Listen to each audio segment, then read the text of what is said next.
우리에게 주신 하나님의 말씀은 에베소서 5장 8절에서 14절 말씀입니다. 너희가 전에는 어둠이더니 이제는 주 안에서 빛이라. 빛의 자녀들처럼 행하라. 빛의 열매는 모든 착함과 의로움과 진실함에 있느니라. 주를 기쁘시게 할 것이 무엇인가 시험하여 보라. 너희는 열매 없는 어둠의 일에 참여하지 말고 도리어 책망하라. 그들이 은밀히 행하는 것들은 말하기도 부끄러운 것들이라. 그러나 책망을 받는 모든 것은 빛으로 말미암아 드러나나니 드러나는 것마다 빛이니라. 그러므로 이르시기를 잠자는 자여 깨어서 죽은 자들 가운데서 일어나라. 그리스도께서 너에게 비추이시리라 하셨느니라.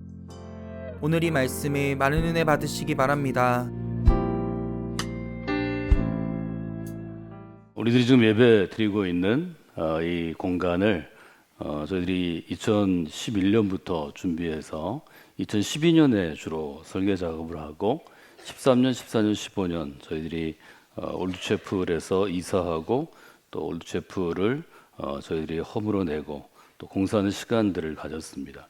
돌이켜보면 전체적으로 한 6년 정도 저희들이 사역을 했는데요.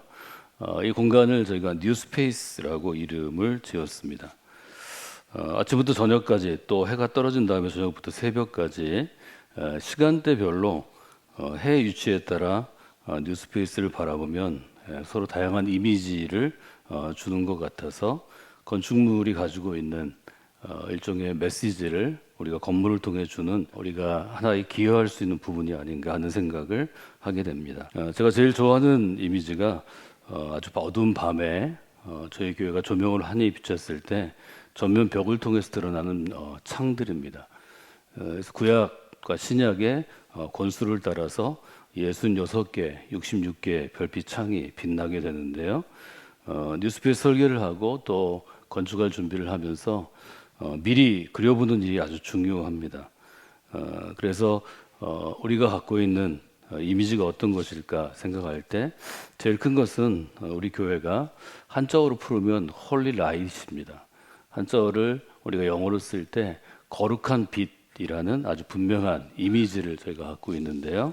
그 거룩한 빛이 계속해서 이 도시 가운데 어떤 상황에서도 어떤 시간에도 비추어질 것을 기대하면서 일종의 보이는 우리의 믿음의 상징으로 뉴스페이스를 건축하게 되었습니다. 건축하면서 이제 우리 교회를 상징하는 상징물을 우리가 정할 때 어떤 게 좋을까 하는데 등대를 생각하게 되었고 이 등대가 어떤 존재인지를 깊이 있게 생각하는 시간들을 수년간 가졌습니다.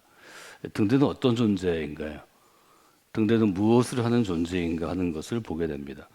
우리가 영혼의 닷을 내리다 하는 일종의 항해 또 배와 관련해서 우리가 보게 되는데요. 항해로 본다면 항해하는 배에게 정말 중요한 게 등대라는 것을 우리가 보게 됩니다.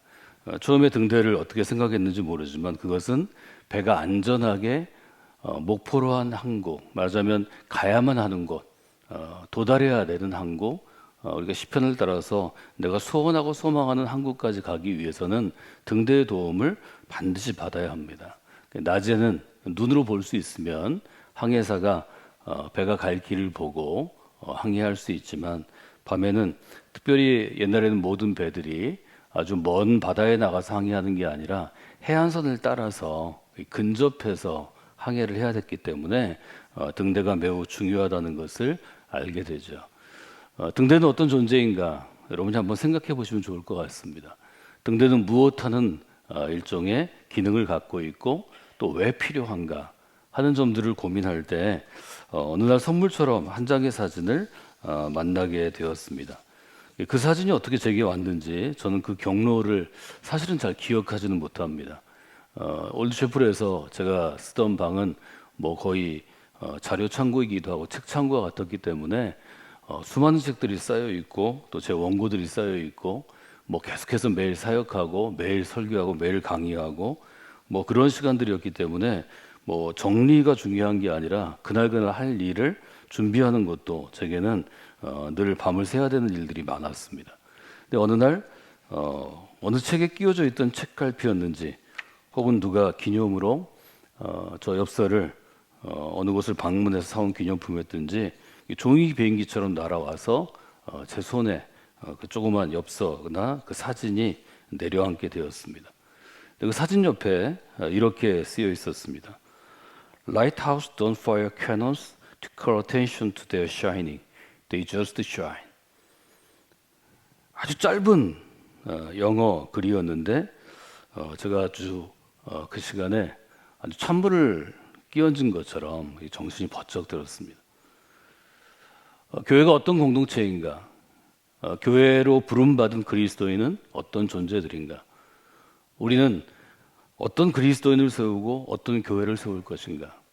일종의 본질적인 문제를 가지고 제가 고민하던 때이고 또 교회를 이제 맡아서 제가 담임해서 제가 결정하는 대로 또 제가 생각하는 대로 교회가 움직여 나가기 때문에 그 부담감은 말로 다 할 수 없이 어려운 때였습니다. 아주 단순한 의미죠. 뭐 한국말로 해석해 보면 이런 뜻입니다. 등대는 대포를 쏘지 않는다는 것입니다. 대포를 쏜다는 것은 큰 소리를 내는 것입니다. 등대는 큰 소리를 내는 존재가 아닙니다. 등대에는 대포가 없습니다. 대포를 쏘는 것은 요새입니다. 등대가 대포를 쏘려고 노력한다면 이것은 등대의 본질을 벗어난 것입니다. 등대가 존재하는 이유가 아닙니다. 대포를 쏘는 이유는 내가 여기 있다고 알리는 것입니다. 등대가 있는 이유는 빛을 비추기 위한 것입니다. 밤이 되면 등대는 오늘처럼 비가 오는 새벽에도 혹은 화창한 날에도 추운 겨울에도 더운 여름에도 빛을 비추어야 합니다. 하나님은 그것 때문에 등대를 세우신 것입니다. 교회도 마찬가지죠. 하나님은 그것 때문에 교회를 세우신 것입니다. 등대가 대포를 쏘면 혼란스러워서 못 살 것입니다. 등대가 대포를 쏘아서 소리를 낸다고 해서 빛을 비추지 않는데 빛은 꺼져 있는 깜깜한 등대인데 아무리 대포를 쏘는 것처럼 큰 소리로 소리를 낸다고 해서 배가 등대를 보고 항로를 찾을 수는 없습니다. 아무 소리도 나지 않지만 그냥 빛만 깜박깜박 비추이면 지혜로운 배들은 항로를 찾아가는 것입니다. 어제 우리는 지혜에 대해서 나누었습니다. 왜 성경이 지혜를 강조할까요? 왜 우리가 예수 그리스도의 사람이 되면 새 사람이 되면 지혜를 얻게 될까요? 지혜로운 눈을 갖게 될까요? 지혜로운 인생을 살아가게 될까요? 하나님은 왜 우리를 빛이라고 이야기하셨을까요? 우리는 한 사람의 조그만 빛이 되지만 교회는 여러 사람의 성도들이 모여서 빛의 무리를 이루는 것입니다. 빛의 숲을 이루는 것입니다. 그 도시를 밝히고 그 지역을 밝히고 그 나라를 밝히게 되어 있는 것입니다. 어두운 밤바다를 향해서 빛만 비추면 되는데 우리가 너무 소리 지르고 있는 것은 아닐까요? 그 조그만 사진 엽서처럼 쓰여진 곳에 뒤를 돌아다 보니까 그 글이 19세기 미국의 교회를 깨우고 사람들을 깨워서 19세기 후반 신앙운동을 일으켰고 그 신앙운동에서 천막 집회를 통해 은혜 받은 젊은이들이 전 세계의 선교사로 쏟아 들어갔고 그 중에 두 사람이 아펜젤러와 언더우드입니다. 그 둘이 한국 땅을 밟을 때 한 사람은 25이고 한 사람은 27이었습니다. 아주 어린 사람들이죠. 그 20대 선교사들을 통해서 한국의 교회가 세워지고 지금 우리가 자랑하는 한국교회의 부흥을 이루고 세계교회의 축을 이루게 되었습니다. 놀라운 하나님의 역사죠. 19세기 시카고를 중심으로 일어난 미국의 신앙운동은 사람들의 영혼을 깨우는 것이었습니다. 풍요 속에 전 세계의 패권 국가로 발돋움하는 미국에 하나님이 영혼의 탓을 내리신 것입니다. 저는 그때 우리 교회를 짓기 전이고 아직 설계가 나오기 전인데 이렇게 썼습니다. 우리 교회는 너무 큰 소리를 내서 사람들에게 우리가 있음을, 존재를 알리기를 원치 않습니다. 다만 어떤 상황에도 어떤 시간에도 거룩한 빛을 비추어서 도시를 밝히고 세상을 밝히는 등대가 되기를 원합니다. 저는 이것이 바른 믿음이라고 생각합니다. 저는 이것이 바른 정신이라고 생각합니다. 저는 이것이 바른 헌신이라고 생각합니다. 저희 교회는 바른 믿음을 좀 중시하고 바른 정신 가진 그리스도인이 되기를 원하고 바르게 헌신하는 사람들이 세워지는 곳이고 모여드는 곳이 되면 좋겠습니다. 여러분이 그 바른 정신을 마음 가운데 새길 때 영혼의 닻을 내리고 하나님의 인도하심을 구하는 이 일주일이 우리 모두에게 소중한 시간이 될 것입니다. 에베소 5장 8절은 아주 단순하게 권면합니다. 너희가 전에는 어둠이더니 이제는 주 안에서 빛이라. 빛의 자녀들처럼 행하라. 오늘 여러분들이 좀 기억하셔야 될 것은 이제는 주 안에서 빛이라 하는 구절입니다. 많은 사람들이 착각하는 것은 우리가 빛을 내기 위해서 노력해야 한다고 생각합니다. 사랑하는 여러분, 빛이라는 것은 여러분이 빛을 내는 존재가 아닙니다. 우리가 생물에서 발광체라고 얘기합니다. 우리가 새 사람이 되었다고 해서 그리스도인이 되었다고 해서 하나님이 빛이라고 우리를 이름 부르러 주신 것이 우리가 빛을 내는 존재들이 아닙니다. 많은 분들이 자기가 빛을 내야 된다고 생각하는 것 같습니다. 하나님, 제가 빛을 내게 되기를 원합니다. 이렇게 기도할 수 있습니다. 그러나 성경은 분명하게 옛사람을 벗어버리고 새 사람이 되었을 때 우리의 새로운 존재 자체가 빛이라는 것입니다. 우리가 원하는 이미지, 이렇게 환한 전구와 같은 빛을 내는 것을 생각하지 마시고 빛이 되기 위해 노력하는 게 아니고 하나님이 우리를 빛으로 만들어 주신다는 것입니다. 이것이 이제는 주 안에서 빛이라 하는 의미입니다. 우리가 해야 될 일은 그 빛이 비추이도록 우리를 내어드리는 것입니다. 이 내어드림이 바로 헌신입니다. 바른 헌신, 이렇게 얘기하면 죽도록 교회에서 일해야 되나 보다. 내가 가진 것을 다 바쳐야 되나 보다. 이런 것부터 생각하시는데요. 하나님은 우주의 주인이십니다. 하나님께 필요한 것이 없습니다. 여러분에게 뭘 요구하는 게 아닙니다. 여러분이 빛으로 살아가려고 결단하며 그것을 받아들이는 순간 여러분은 빛나는 존재가 되는 것입니다. 밤하늘에 빛나는 별이 이미 된 것입니다. 제가 여러분에게 이것을 설명하기 위해서 어떤 주로 이야기들을 해드렸나 보니까 제가 2018년에 중국 선교사인 허드슨 테일러 이야기를 한 것을 원고에서 찾게 되었습니다. 허드슨 테일러의 선교에 대한 글 중에 있는 것인데요. 아시는 것처럼 허드슨 테일러는 그의 삶 전체를 중국을 향해 바침으로 중국의 복음화에 큰 이정표를 세운 분입니다. 어떤 중국 청년이 따라 들어와서 이 선교사님에게 얘기했습니다. 선생님, 제가 이제부터 예수를 믿고 새로운 사람으로 이제 출발하려고 합니다. 제가 어느 정도 성경을 읽고 성경을 배우고 또 믿음이 좀 굳건해진 다음에 세례를 받아야 할까요? 제가 그래도 성경 공부를 이 정도 한 다음에 성경을 몇 번 읽은 다음에 세례를 받아야 하지 않을까요? 허드슨 테일러가 그 청년에게 이렇게 물어봤다고 합니다. 형제여, 촛불은 언제부터 빛을 발합니까? 무슨 의미인지 아시겠죠? 촛불은 언제부터 빛이 빛납니까? 성냥으로 불을 붙이고 불길이 타오르고 몇 시간 지난 다음에 빛을 냅니까? 아니면 초에 불이 붙자마자 빛을 냅니까? 여러분 답할 수 있죠. 언제 빛이 나죠? 성냥으로 초에 불을 붙이자마자 빛이 납니다. 청년이 대답했습니다. 당연하죠. 불이 붙자마자 촛불이 빛나죠. 허슨 테일러가 이렇게 대답했다고 합니다. 그렇죠. 촛불은 처음부터 빛이 납니다. 당신이 지금 예수 그리스도를 주로 시인하고 평생 동안 믿기로 작정한 이 순간부터 당신은 그리스도인입니다. 여러분, 이것이 믿음입니다. 내가 뭘 열심히 선행해서 내가 교회 하나를 져서 교회를 100개를 바쳐서 그래서 내가 빛이 나는 것이 아닙니다. 내가 예수 그리스도를 인생의 주인으로 고백하고 나의 죄를 그리스도의 십자가 앞에 풀어놓고 나는 죄인이지만 나는 한 일이 없지만 그러나 이제 그리스도를 주로 믿어서 그리스도로 살기로 결단합니다. 그때부터 빛이 나는 것입니다. 그때 여러분 세례 받으십시오.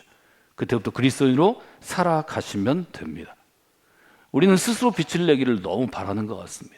빛이 나는 건 여러분이 설명할 필요가 없습니다. 여러분이 앰프를 설치해서 크게 소리칠 필요가 없습니다. 대포를 쏠 필요가 없습니다. 빛이 나는 것은 주변에 있는 모든 사람이 압니다. 빛이 나면 밝아지기 때문입니다. 여러분이 그런 존재로 살아가는 분들이 되시기를 원합니다. 또 하나 기억할 것은 나의 빛으로 내가 뭘 태워서 빛을 내는 게 아닙니다. 그리스도께서 빛이 되심으로 내 안에 그리스도께서 계실 때 내가 빛나는 것처럼 보일 뿐입니다. 에베소의 아주 분명한 말씀, 성령께서 내 안에 계시고 그리스도 안에 내 안에 머물러 계시면 그 존재가 빛이기 때문에 나도 빛이 나는 것처럼 빛을 내는 것입니다. 내가 빛이 나는 것이 아닙니다. 그 점을 여러분들이 분명하게 바라보시면 좋겠습니다. 제가 이 구조를 책에서 찾기 위해서 노력했는데요. 무디의 설교나 책에서 이 구조를 직접 발견하지는 못했습니다. 찾는 많은 중에서 그런 글을 발견하게 되었습니다. 어떤 그리스도인이 한 목사님을 굉장히 존경하게 되었는데 이 목사님이 아주 미국에서도 시골에 또 한인도 몇 명 되지 않는 곳에서 목회를 평생 해서 굉장히 어렵게 목회하신 것 같습니다. 그래서 이 그리스도인이 이 목사님을 굉장히 존중하게 되었고 또 존경하게 되어서 이 목사님을 좀 위로하게 되었는데 그 목사님이 어느 날 그런 고백을 하게 되는 것을 보고 내가 그리스도인이 사는 것이 무엇인지를 깨달았다고 고백하는 그를 만나게 되었습니다. 이 목사님 그렇게 이야기하더랍니다. 뭐 서울과 같은 대도시에서 또 뉴욕과 같은 대도시에서 뉴욕을 일종의 가리키는 아주 큰 이정표가 되는 것도 중요합니다. 그곳에는 수많은 사람들이 1000만이 넘는 사람들이 매일 오갑니다. 근데 저는 하나님이 그런 역할을 주신 것 같습니다. 정말로 이정표가 필요한 것은 다 지도도 있고 알려주는 사람도 많고 또 정보를 주는 인포메이션 데스크가 많은 서울 같은 곳이 아니고 뉴욕 같은 곳이 아니고 지금 제가 목회하는 것 이정표가 없어서 길을 찾기 위해서는 누군가 거기에 사람이 있어서 거기 사는 사람이 안내해야 하는 이 조그만 길을 지키는 이정표로 하나님이 나를 세우신 것이라고 저는 생각합니다. 저의 삶에 제가 별로 부끄러움이나 불만이 없습니다. 제가 그것을 깨닫고 난 다음부터는 사람이 몇 되지 않지만 그래도 낯선 사람이 오면 여행자가 오면 누군가 길을 가르쳐줘야 하는 길을 찾는 이 조그만 시골의 이정표로 살아가는 것이 제가 해야 할 일입니다. 하나님이 내게 주신 사명입니다. 그때 이분이 여러 가지를 생각하고 많은 것을 깨닫게 되었다고 합니다. 여러분 등대는 그런 존재입니다. 우리가 등대로 세워졌다고 자랑하지 않아도 광고하지 않아도 매 순간 스피커로 떠들지 않아도 등대로 자리매김해서 기능하는 것 그냥 단순하게 빛을 비추는 것 just shine 하는 것 그 빛을 비추는 것을 하나님이 우리에게 원하십니다. 그러면 이 도시가 불 꺼지지 않을 것입니다. 누군가는 길을 찾게 될 것입니다. 여러분의 삶이 여러분의 직장에서 또 이 도시 가운데 또 누군가에게 그런 존재가 되시기를 원합니다. 그것이 빛의 자녀로 살아가는 것입니다. 그래서 빛의 자녀로 살고 있는가 이렇게 우리가 질문한다면 우리가 그 점에 대해서 답할 수 있어야 합니다. 5장 9절을 한번 읽어볼까요? 빛의 열매는 모든 착함과 의로움과 진실함에 있느니라. 여러분이 어두워지면 빛이 나는 그런 등대로 서 있으면 그런 라이트하우스로 서 있게 되면 여러분의 삶을 통해서 세 가지의 열매가 다른 사람에게 전해집니다. 첫째는 착함이고 둘째는 의로움이고 셋째는 진실함입니다. 이 세 가지를 설명하면 시간이 너무 가서 저희가 새벽에 이 짧은 시간에 나누는데 어려움이 있기 때문에 이 세 가지는 여러분들이 착함은 어떤 것일까? 의로움은 어떤 것일까? 진실함은 어떤 것일까? 생각해 보시면 좋을 것 같습니다. 오늘 한 가지 주제를 가지고 여러분과 함께 나눴습니다. 이제는 주 안에서 빛이라. 내가 이미 빛이라는 것을 여러분들이 고백하셔야 합니다. 누군가는 여러분을 통해서 빛을 보고 있습니다. 여러분이 서 있는 것으로, 여러분이 살아가는 것으로, 여러분이 숨쉬고 있는 것으로 누군가에게는 빛이 되는 것입니다. 저는 그것이 그리스도의 삶이라고 분명하게 에베소서가 도전하는 것을 보게 됩니다. 에베소서가 바울 사도가 볼 때 모두 빛으로 빛의 열매를 맺는 성도들이 아니었습니다. 성도들이 굉장히 괴로웠을 것입니다. 왜 나는 빛의 자녀로 착함의 열매가 맺혀지지 않나? 왜 나에게는 의로움이 없나? 왜 나에게는 진실함이 이렇게 부족한가? 그때 바울이 고민했을 것입니다. 물론 모든 성도는 착함과 의로움과 진실함의 열매를 맺도록 노력해야 합니다. 그 이전에 이미 우리는 빛으로 이 세상에 하나님이 심어주신 것입니다. 마치 생명의 나무처럼 우리로 빛의 등대로 이 자리에 하나님이 세워주신 것입니다.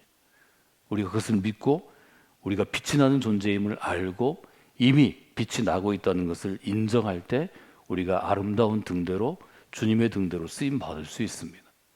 여러분이 그런 쓰임 받는 존재가 되시고 우리 교회가 이 도시 가운데는 그런 존재로 쓰임 받아야 합니다. 이것이 바른 정신, 바른 믿음, 바른 헌신을 이야기하는 저의 일종의 의도입니다. 하나님께서 예배소에 밝힌 이제는 주 안에서 빛이 되었습니다 라는 이 구절을 여러분에게 잘 기억하게 하시면 좋겠습니다. 또 성광교회는 어떤 교회입니까? 그러면 이 무디의 고백을 여러분들이 얘기해 주시면 좋겠습니다. 성광교회는 교회가 여기 있는 것을 알리기 위해서 큰 소리를 내는 대포를 쏘는 그런 존재가 아닙니다. 우리는 다만 매일 정해진 시간에 빛을 비추일 뿐입니다. 하나님이 그 빛을 사용하시게 될 것입니다. 이것이 여러분의 신앙의 고백이 되시기를 원합니다. 여러분 그 고백을 가지고 하나님께 나아가는 귀한 날 되기를 원합니다.